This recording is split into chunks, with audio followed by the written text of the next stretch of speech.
kepada Bapak Artono MPD selaku dosen pengampu mata kuliah Peradaban Islam dan Islam Nusantara.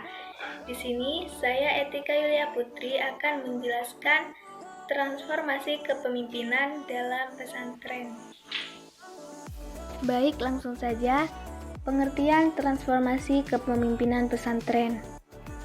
Pemahaman pengertian transformasi kepemimpinan pesantren dapat kita runtut dari pengertian transformasi kepemimpinan dan pesantren.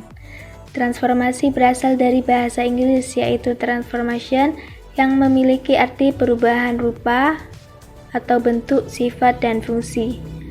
Transformasi kepemimpinan merupakan perubahan sifat, bentuk, dan fungsi aspek-aspek kepemimpinan.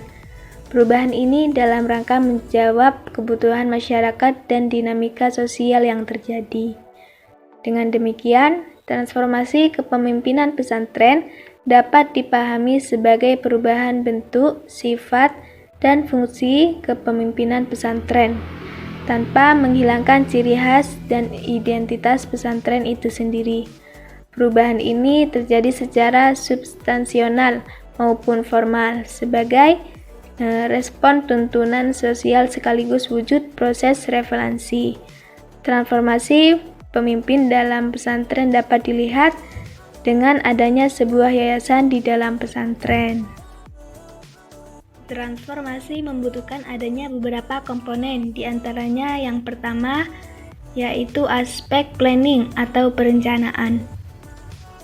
Pada kenyataannya pondok pesantren belum memiliki rencana yang jelas dalam melaksanakan kebijakan pendidikan dan pengajaran, sehingga perlu dibuat pola-pola perencanaan seragam yang prinsipil dan tidak mengurangi nilai-nilai dari kepemimpinan pondok pesantren. Yang kedua yaitu aspek organizing atau organisasi.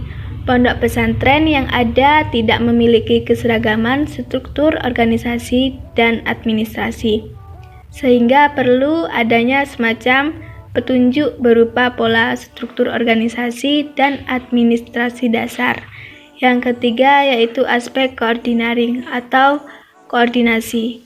Koordinasi bukanlah peleburan organisasi, melainkan bentuk kerjasama antara pesantren. Yang selanjutnya yaitu transformasi kepemimpinan dalam pesantren. Sering dibanggakan bahwa kepemimpinan atau pola pimpinan dalam pesantren yaitu ikhlas, sukarela, demokratis, dan lain sebagainya. Dari model kepemimpinan ini hendaknya mengalami perubahan atau transformasi.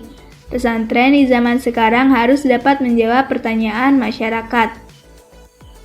Dalam menjawab pertanyaan masyarakat dan tuntutan zaman, maka dibutuhkan seorang pemimpin.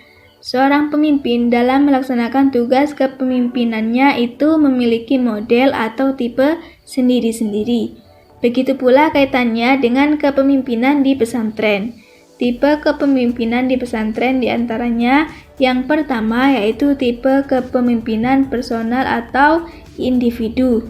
Yang kedua, model kepemimpinan karismatik.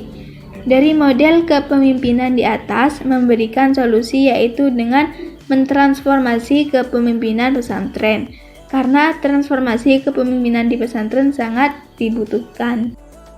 Sekian penjelasan dari saya. Wassalamualaikum warahmatullahi wabarakatuh.